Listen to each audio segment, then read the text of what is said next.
At the BAME interview, you usually ask people why BAME, why modeling, and people give answers like, oh, because I want to challenge myself. Yeah. I want to learn. I think that's what I said to you. But like the real reason was like, I think somebody robbed my phone. It's time for me to get a part-time job. As a kid, I've never been told like you look very beautiful or anything. I think it's kind of like an Asian parents thing. You are encouraged to focus on your coursework. Yes. I would only go for jobs that allow me to be flexible with my schedule. So I just want to try like a lot of things. And I'm also doing like kickboxing this year. Like I feel like I need to learn new stuff every year. So next year I'm thinking I want to take some acting lessons. You know, it's gonna be fun.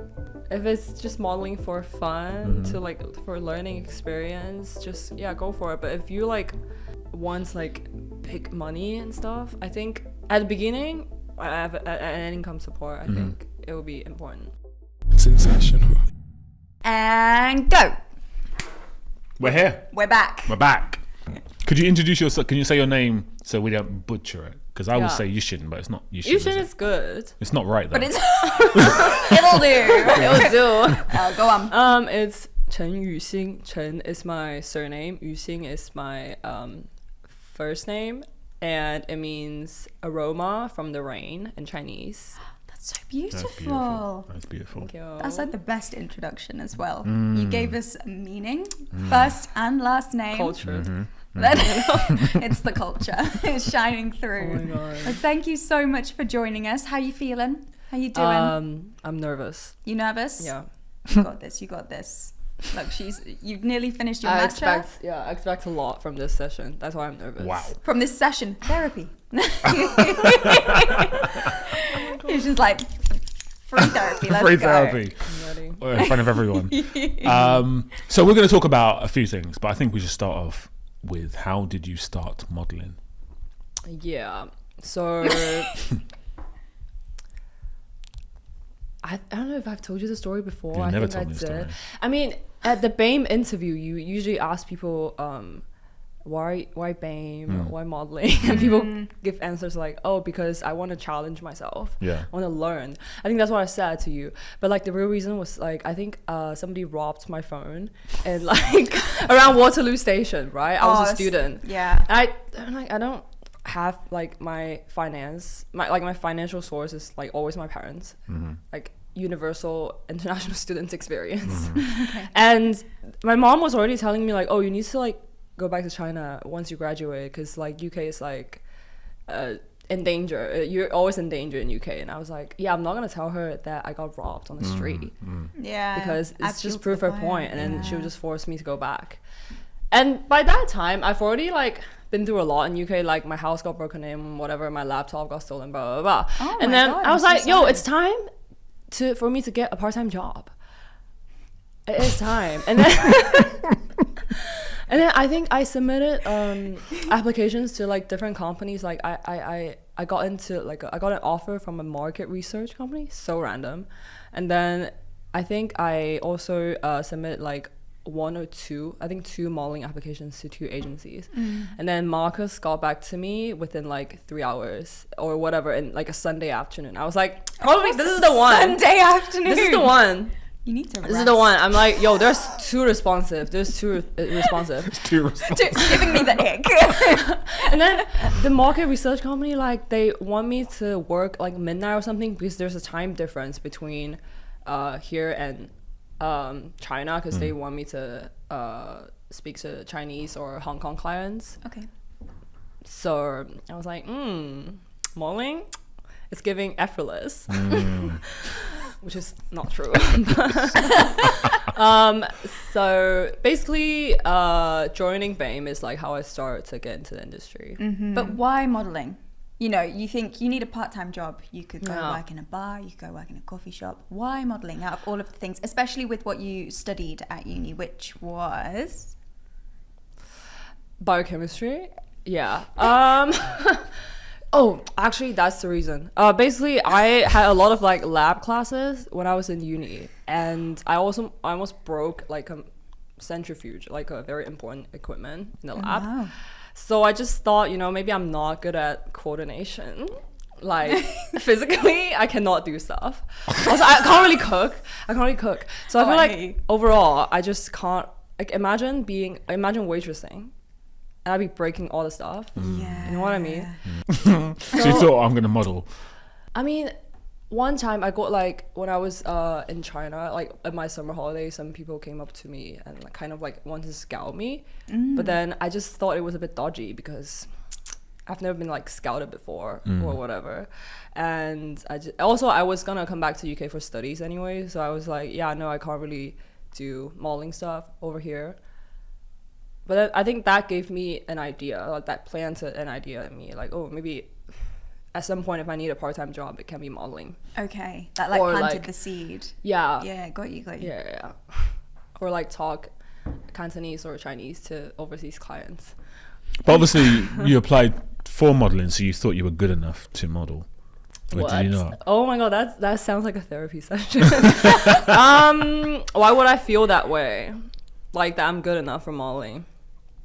I think I was desperate. I like the 12 hours before submitting BAME application, walking on the street and then robbed. It's not safe on these streets. I know, it is out not. here, honestly. But So oh, no, go no, on. please. No, please. I was going to follow up on that question, which is, did you ever think to yourself, I look great, I can model? Not that much. Even now, like I don't feel that much about that. So what do you do then in this? Because in the industry, in modelling, you need to have a certain level of confidence. Yeah. And do you channel that from anywhere specifically in terms of if you're not feeling it, you've got a job, how do you then get into the mindset that's required for you to perform in that space? I think now I oftentimes tell myself that nobody cares. Like literally nobody cares. Like what you do. Even I think we talked about going to gym. Yes.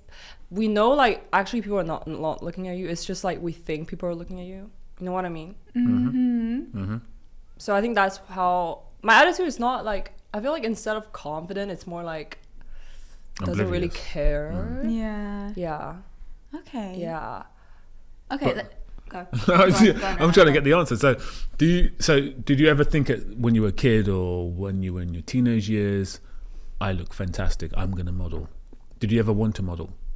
Or was it more desperate, I'm going to model? As a kid, I've never been told like you look very beautiful or anything. I think it's kind of like an Asian parents thing. I guess a lot of them, instead of like encouraging their children to do stuff outside of their course book, they mostly suppress that part of the you know what I mean. Yeah, I know. Yeah. Actually, I need to rephrase that.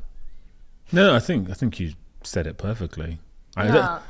Mostly you are encouraged to focus on your course book. Yes. Yeah. Yeah. Outside of anything else. Yeah, and I have actually a few friends. They were like scouted as models when they were kids back in China, but or like when they were teenagers. They're just allowed to go to some competitions or anything, but they're not allowed to take it as a part-time job or anything because their parents always thought it was not a real job. It's not. And then like going into creative industry means like messy relationships or anything. That's a stigma around it. That's the first time I used that word. Nice. Stigma. It's a good word. It's a good word. So then, do your parents know what you're doing right now in terms of modelling? They know, but they never know it was because my phone got robbed. They do now. Yeah. So, yeah. And how do they respond to you working in this industry? They were like, okay, send me the pictures. Like, I swear, I feel like they're posting it on their social media, but they never like give me the compliments directly, you know? Right. And then they were like, oh yeah, don't post the things that are like exposing your skin too much to the family group chat, but do post. Like they really want me to like send it to my grandparents or whatever. Oh, I love that. How old are your parents? 55 and 54. Have they got kind of a new school mentality, or is it quite old school? You know, it was old school before because both of my parents used to be teachers, And I think before, like, they realized I'm actually like kind of like not bad at studying. They like always like have such, they were really strict on me before my grades got up. I just found out like it's like a cheating mechanism. I realized that if I get really good grades, they would care less about what I do outside of studies. Right, yeah. Appeasing that side That's of like them. my incentive to study. That's so bad, but yeah. Hey, you got the grades. I do. It's very cool. So everything, it sounds like everything you've done is based around something else. Does that make sense? Like you went into modeling because your phone got robbed. You studied harder because you wanted to have less stress. Yeah. Like it's almost as if you're using your brain to get yourself out of situations quite unconventionally. Yeah, I think, yeah. As I mentioned, I feel like I'm more like a careless person. So I just want to work my way around things so I have less restrictions on me. I would only go for jobs that allow me to be flexible with my schedule, like allow me to like just go around. So have you got like a massive plan? Because it sounds like you've got all these little things, these workarounds, Jigsaw puzzle pieces. Oh my but God. is there a big plan? Have you got, do you want to be like a politician? Do you want to be rich? Do you want to... It's so hard because I feel like I'm the kind of person that likes the breadth of things instead of like the depth.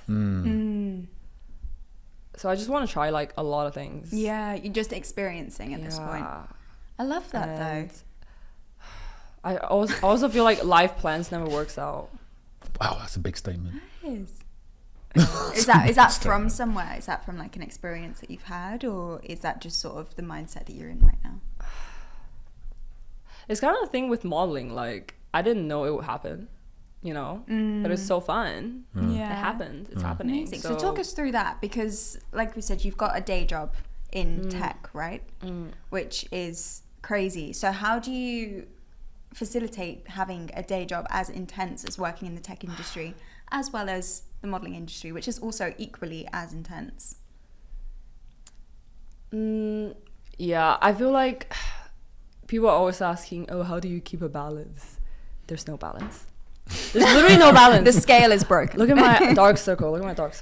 Like I would try to keep a balance, but to be fair, I don't think there is. I want to talk about your Barbie post on Instagram. Let's talk about it. Yeah. Let's talk about it. So she was in Barbie. She was indeed. I know. How was That was crazy. That was crazy. My God. And then I think it was like 3 weeks after the film came out, you decided to go to the cinema. You did a little vlog of yourself going to the cinema. You posted it on your Instagram and it went viral. Like a million, is it a million? It's nearly 2 million views now. On Instagram, TikTok? Yeah, like that little random vlog. I love I that. know. Was that the first time you've ever been viral like that? Yeah. How did you find it? It was so cute. Like all the 99% of the comments were like so positive, and then it reached like definitely the right side of the Instagram. Algorithm, All the nice. girlies supporting me.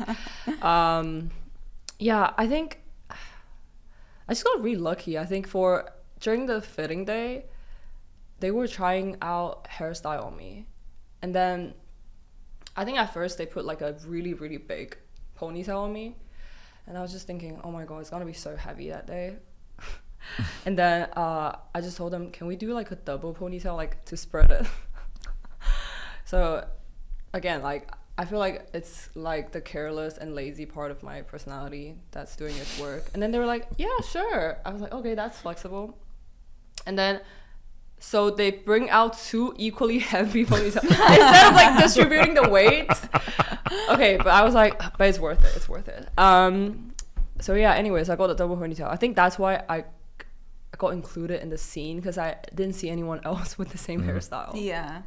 And which I thought is weird, because like I thought it was a popular hairstyle, double ponytail. Like it's just what I do usually. When I have like long black hair, I do a lot of double ponytail as well, even now. So when you went viral and you had loads of positive comments, Yeah. Obviously made you feel amazing. Mm. What about the negative comments? I have like one. I pinned it. What did they My say? comments What did they say? Pin of shame. I kind of forgot. They were like, I actually forgot. Should I get my phone? Was it something like, oh, you're only in the film for like 10 seconds or something? Something like that. Yeah. Yeah.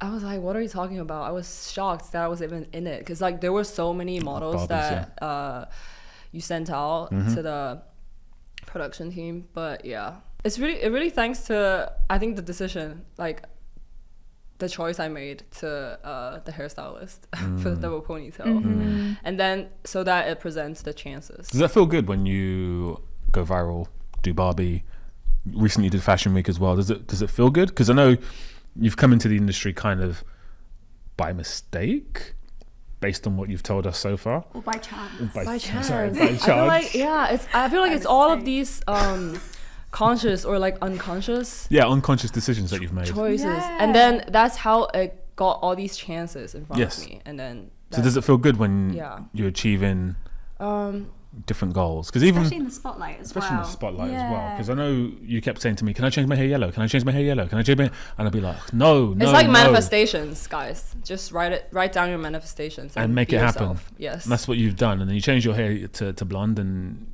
the work increased. You had more fashion stuff. You're like, wow, this could be a career. This is my life. This feels good. No? Or Yeah, because you got to remember, you're doing this part-time as well. You're doing this, I'm guessing tech is it like 9 to 5, Monday to Friday? Your day job? Yeah. So then fitting these huge things, like we're not just talking like the odd commercial job, we're talking like a film, Hollywood film, yeah. London Fashion Week, 2 huge events that have happened this year. So facilitating them around your day job, is that something that you, like Marcus has just said, that you see pursuing in your day-to-day and sort of like taking over your day job? Or do you think you'll always stick to the day job that you're doing? I need a visa. I need a visa. Anyone watching, she needs a visa. She said sponsorship. I think, as I mentioned, I'm not like a confident person. I think I don't care that much. It's like, but I do need to like live and like eat. Yeah, I think it's the I think it's mostly the unstable income. Yeah, I hear that about being freelance. It is Absolutely. It's a Don't know huge when your risk. next wages come in, No. basically. Exactly. Yeah. But do you think your parents would be fine with that? If you were a full-time model, you were earning a wage, No. they wouldn't be okay with that, would they? Probably not. Even if you were earning more than your day job, would they be okay with that? Occasionally, yes. Some jobs, like if you count them by hourly, modeling is definitely higher than like a lot of corporate jobs. Yeah. But I think it's the instability in the income. Do you consider yourself somewhat unique in the sense that you've come here to the UK by yourself? Definitely by yourself. You're modeling, which is amazing. You've gone viral, Barbie. You've done Fashion Week now 3 times this whole year, which is really cool. And you're kind of building yourself a life in the UK. Yeah. And your parents are in China, which is really cool. But do you feel like the life you're building for yourself is something that you always planned, or is it again just kind of just a random thing and you're just seeing how it ends up? I never planned this. Okay. I feel incredibly lucky, and I feel like, oh my god, I did my manifestations, and then it's like, And it's coming to life. it's and like, it feels good. yeah. So once you get the 5 years, say if you do the 5-year route, do you think you would stray away from the day job and go more into modelling if you had the freedom to do it? Like you said, you'd be a free elf. Would you sort of be more on that kind of path, do you Probably. think? Yeah, probably. I think I now I'm like investing a lot of time in social media, and it's quite fun. And I'm also doing like kickboxing this year. Like I feel like I need to learn new stuff every year. So next year I'm thinking I want to take some acting lessons. You know, it's gonna be fun. Yeah. It's gonna be fun. It's like lessons. Yeah. So is it fair to say, apart from securing your place in the UK or not, is it fair to say that you're just kind of seeing what happens? Yeah. Just seeing what happens. Whatever happens. I don't know how she does it. I don't. I'm in awe right now. I am in pure admiration. Of... No, It's almost genius, isn't it? no. If It's I'm like she's thinking ahead. girl, if I'm in both of your schedules, I'll be like, I'll be driven mad as well. Like imagine doing film, and then imagine being a producer. As the amount of like organization skills in your these jobs is crazy. So Yeah. I guess we are organized in that sense, but I think you are being organized. That's the thing that scares me, is that you are being organized, but it's almost like it's carefreeness around that as well, which I'm scared of. Yeah, I hear that. I hear the fear. What advice would you give to any models who are looking to get into the industry? Any models? I think it really depends on their goal. Like if it's just modeling for fun, to like for learning experience, just go for it. But if you like want like big money and stuff, I think at the beginning I have an income support. I think it will be important. And if they want to get to your kind of level where they're doing Fashion Week and doing front covers and doing Barbie, to me it seems like your advice potentially is, don't take it as the end of the world. Like too seriously. Yeah, don't take it too seriously. I think if you don't get a job, from what I've seen, you don't take it too seriously. You're not crushed by it. Yeah. That's because like my full-time corporate job is like I face a lot of rejections as well. Like I do cold calls, cold emails and stuff. So like I'm just so used to it. Yeah. We're gonna wrap it up. Yeah. There, but I do want you to look at this camera here and tell people. That's the look, and tell people your socials. Oh, socials is YUXIN_. Thank you. Perfect. Thank you for listening, guys. And thank you, Yuxin, for joining us. It was a pleasure. It was a pleasure. Absolute pleasure. You're going to be iconic. People are going to love you. Oh my God. Can I also add one more advice for the modeling application? Go on. I think a lot of DMs I got is like people asking about height or weight or anything. It doesn't matter. Like there are commercial agencies and like high fashion editorial agencies. It's very inclusive now. Great. You didn't mention this as well. You get a lot of DMs from models. You get a lot of DMs from aspiring models, and you've actually put them in our direction as well. You actually recommend that they apply. So working overtime. Yeah. Guys, I'm a booker too. Yeah. Kind of. Yeah. So if anyone's got any questions for Yuxin, ask her. She will get back to you. Yeah. Okay, how are we finishing this? We're finishing it with thank you so much for watching or listening. Please subscribe and like. And thank you so much, Yuxin. You've been amazing. Thank you. And thank you so much, Kez. You've been amazing. Thank you so much, Marcus. You've been amazing. This was a very polite ending. I think the most polite we've ever done. It was, yes. Yes. Thank you. And go.